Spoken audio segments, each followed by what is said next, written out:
In this video, we'll discuss how to tackle the Regents exam, being very strategic with using our graphing calculator. So we are going to actually skip the multiple choice for now. Let's go straight to the short answer questions and look for questions that involve graphing or transformations like this one. And we're going to tackle those first. So I'm given this function, f of x, is equal to x squared. And we're given that this function, g of x, is equal to the quantity x minus 3 squared minus 4. So we could graph those two in order to tell what kind of transformations happened to get from this graph to this graph. So I can go to y equals, if I want x squared, I'm going to press my x here, and then my square button here. If it was a different power, we can use this caret button to get up to the exponent. Press delete because we don't want that. Just x squared. Press graph. All right, it is a quadratic function and the vertex is on 0, 0. Nice. Now it's asking us what happens if we transform it into this new function. So I'm gonna do x minus 3, and that quantity is getting squared. And then I'm subtracting 4. When I graph that, I see that this blue graph has shifted to the right. So if I'm looking at my vertex, the blue vertex was at 0, 0. The red vertex that shifted, let's see, 1, 2, 3. The vertex is where x equals 3. Let's confirm that with our table. Yes, when x is 3, that's the lowest point of my red graph. It's at -4. So we shifted 3 units to the right, but we also went down 4 units, right? The vertex of this red one is 3, -4. The vertex of the blue one was 0, 0. So we can say it shifted 3 units to the right and 4 units down. That's all we have to say for full credit. 3 units right, 4 units down.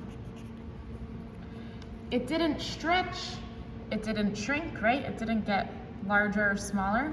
All it did, it maintained its shape, it just shifted to the right and down. All right. So that was a 2-point question right there.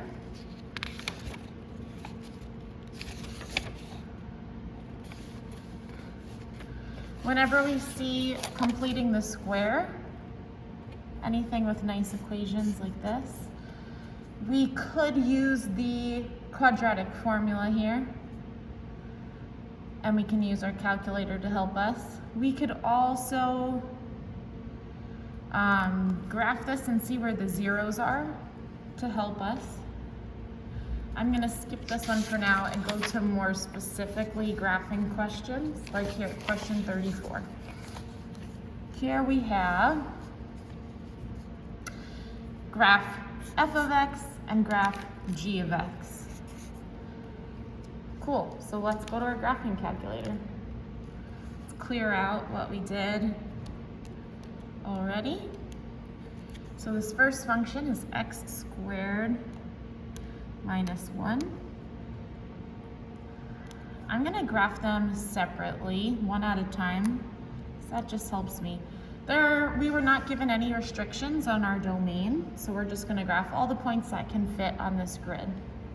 So 0, -1. When x is 0, y is -1, okay. 1, 0, 2, 3, 3, 8, If I scroll up, I can see some more. -1, 0, -2, 3. I'm noticing the symmetry here, right? We have a nice quadratic function. It's just shifted down 1 unit from the origin. So that means this point here, -3, 8. Great. Now after that, I'm getting a y of 15. I can't fit this on my graph, I don't think. It's only going up to 13. So that's fine. We can sketch this curve, right? We need it to look like a nice U shape. So we're gonna try our best. You would do it in pencil. You would make sure you go through all of these points. And I put arrows at the end because there were no restrictions to my domain or range, so it's just gonna keep going up. You could alternatively, instead of arrows, you could just draw up to the edge of the graph, and you would also get full credit for that. All right, then we need to graph the second function here, y equals 3 to the power of x. So I type 3, this little caret button, and then x. Let's graph that. All right, nice. It's an exponential function because there's an x in the exponent. So it's looking like whoop, starts growing really, really, really slowly, and then all of a sudden it starts growing really quickly. So if we graph this, I'm noticing we have some really, really small numbers. But 0, 1 is a nice perfect point. 1, 3 is a nice perfect point. 2, 9 is a nice perfect point. And then I'm noticing everything below 0 is getting really, really, really close to 0, but not touching 0. I can see from my graph here. It looks like it's touching 0, but at the table, it's not ever going to 0. It's getting really, really close, but it's not ever touching. So I'm not gonna actually touch the x-axis. I wanna make sure I'm kind of floating above it, which is really hard. This line that I drew is not very good. Make sure it's not touching the x-axis. It's above the x-axis, and I put arrows on both ends. Again, if you extended it all the way to the edges, you would also be fine if you didn't do arrows. Now, the second part to this question says, based on your graph, for how many values of x does f of x equal g of x? Well, let's see. Based on our graph, where they're equal is where they intersect each other. So we know at this point here, they intersect, right? Somewhere between -1 and -2. But let's see, if I graph both of these together, will they intersect again? Right, we know they intersect right here. Will they intersect again here? Whew. Let's think. Let's look at our table.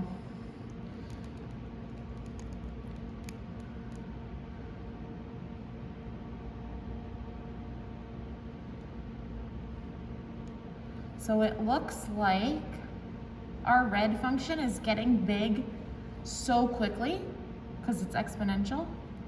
It's getting big so quickly that it's never going to equal this blue one again. They're only going to be equal at this one part. So there's only one point of intersection.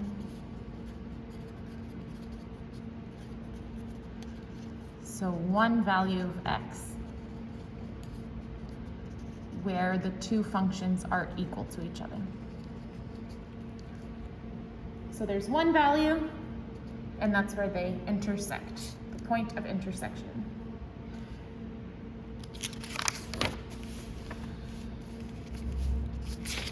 Okay, I'm gonna do one more graphing one here, and then I'm gonna go back and do a separate video for this statistics question. Here we are graphing inequalities, a system of inequalities. All right, I usually like to graph things that start with y equals. This y is not by itself though, but we can make it by itself. So let's see. Up here, I'm gonna do 2x plus 3y is less than 9. I want to get the y by itself, so I can subtract 2x from both sides of my inequality. So over here, I'm left with 9 minus 2x, okay? Trying to get y by itself, that 3 is in the way. It's attached by multiplication, so I do the opposite, which is dividing by 3. I have to divide everything by 3. 3y divided by 3 is just 1y. 9 divided by 3 is 3. And we can leave this 2x over 3, that's already in simplest terms. Or you could make it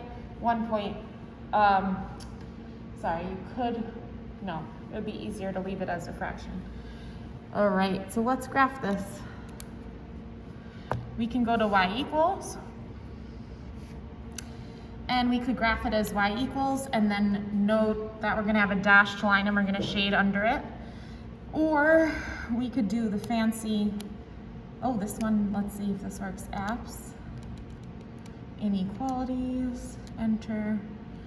If I move over and highlight this whole thing, I can change this, instead of to equal, I can make it less than, like that.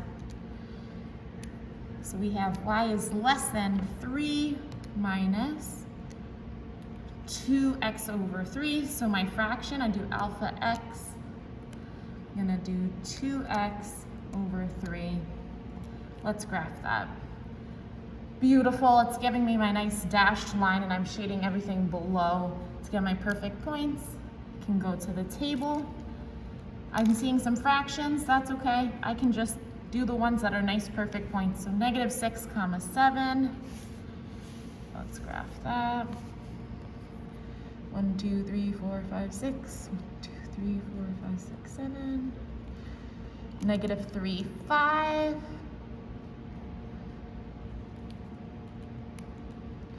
0, 3. 3, 1. 6, -1.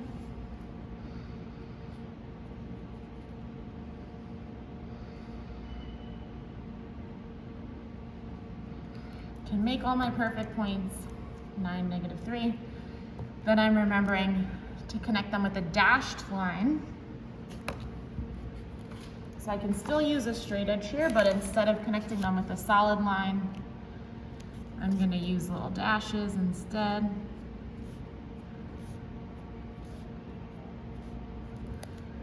Okay, let's make it go all the way off of my grid. So I'm going to extend it this way. Okay, great.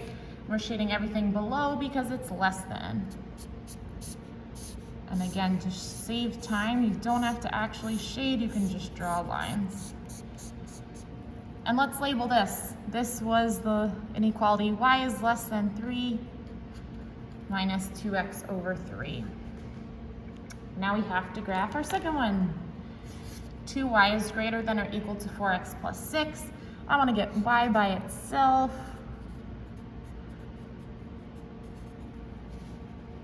That 2 is in the way, it's attached by multiplication, so the opposite would be division. If I divide this side by 2, I have to divide everything on this side by 2.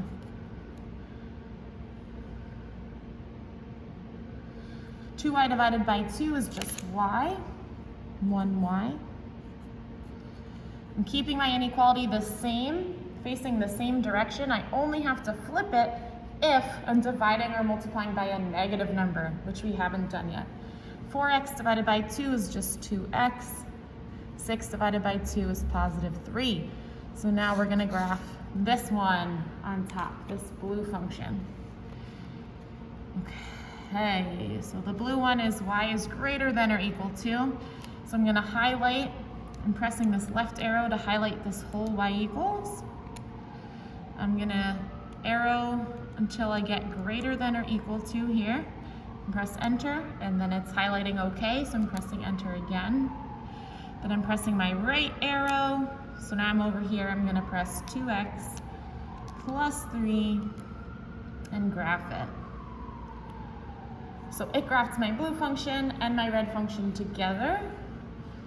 If I just want to focus on this blue one though, what I can do is go here, highlight the inequality and press enter.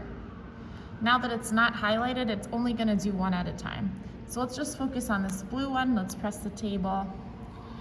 513 is not going to fit, so let's get some smaller numbers here. 0, 3. Aha, that was also this one. Okay, negative 1, 1. Negative 2, negative 1. Negative 3, negative 3. All right, I'm seeing the pattern, right? We're going up 2 over 1, up 2 over 1, because my slope is 2, which can be written as 2 over 1. So I can keep going up 2 over 1. All right, now, because we have a solid line here, we're gonna connect these points with a solid line. It was also solid in the graphing calculator if we needed a reminder. All right, now, we want greater than or equal to. We're shading above the line. Here's our reminder to shade above. So all of these points. Great. Now, let's label this inequality. We have to identify the solutions, and that's in the areas where the two shaded regions overlap. So my solutions are here. It's asking us, is the point 0, 3 a solution? This point right here, when x is 0 and y is 3. It's where they intersect, and if both lines were solid, it would absolutely be a solution. But this line is dotted, and points on a dotted line are not solutions. So it's not a solution because it's on a dotted line, or a dashed line, as we often say. Not a solution because it's on a dashed line. All right, our next video, we'll be using our calculator for solving statistics questions like this one.